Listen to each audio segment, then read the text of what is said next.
हरिओम प्रिय दर्शकों, इस वीडियो में हम जानेंगे आषाढ़ कृष्ण पक्ष की त्रयोदशी तिथि कब होगी, त्रयोदशी का व्रत कब किया जाएगा, प्रदोष व्रत कब किया जाएगा। प्रदोष व्रत भगवान शिव को समर्पित है। प्रदोष व्रत करने से सभी जीवन की बाधाएं दूर होती हैं और सभी कामनाएं पूरी होती हैं। भगवान शिव को प्रदोष व्रत त्रयोदशी का व्रत बहुत ही प्रिय है और इस दिन भगवान शिव की आराधना करने के लिए प्रातःकाल आपको उठ के स्नान आदि से निवृत्त होके शुद्ध वस्त्र पहन के और भगवान शिव की आराधना पूजन इत्यादि करना चाहिए।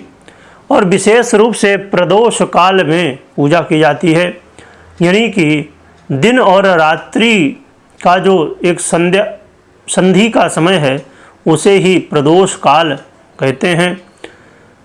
और ये जो समय है ये बहुत ही महत्वपूर्ण अपने आप में सिद्ध समय होता है।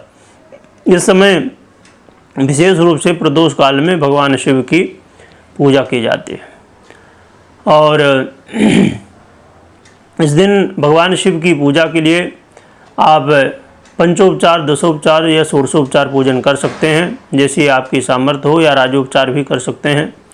जैसे भगवान शिव को स्नान कराना, उनको तिलक करना, चावल चढ़ाना और भी जो चंदन इत्यादि आपके पास हो वो चढ़ाना। और भगवान शिव को अभिषेक बहुत प्रिय है तो आप अभिषेक भी कर सकते हैं।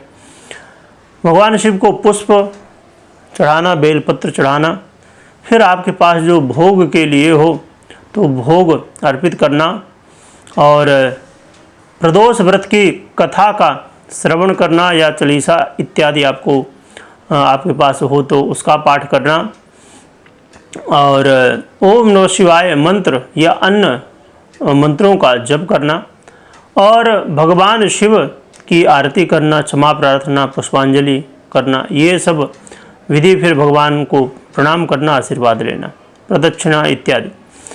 तो इस विधि से आप पूजन कर सकते हैं। बाकी आप जितना विस्तार करें उतना और कर सकते हैं आप।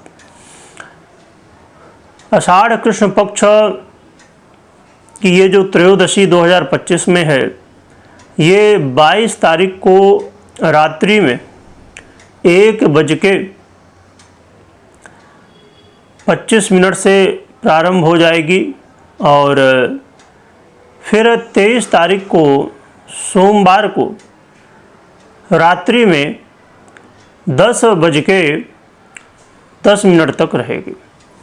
तो ये जो कहा जाए कि प्रदोष व्रत किया जाता है, तो प्रदोष व्रत जिस दिन त्रयोदशी, द्वादशी के बाद त्रयोदशी आती है, जो लोग एकादशी का व्रत रखते हैं फिर द्वादशी को पारण करते हैं, फिर त्रयोदशी आती है।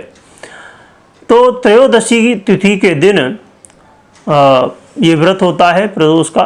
परंतु जब प्रदोष काल में त्रयोदशी हो उस दिन व्रत किया जाता है। तो क्योंकि 23 तारीख सोमवार को रात्रि में 10-10:15 बजे तक रहेगी तिथि और प्रदोष काल जो रहने वाला है शाम को 7:15 से लेकर 9:21 तक रहेगा। इसके बीच में आप भगवान शिव की पूजा कर सकते हैं, आराधना कर सकते हैं।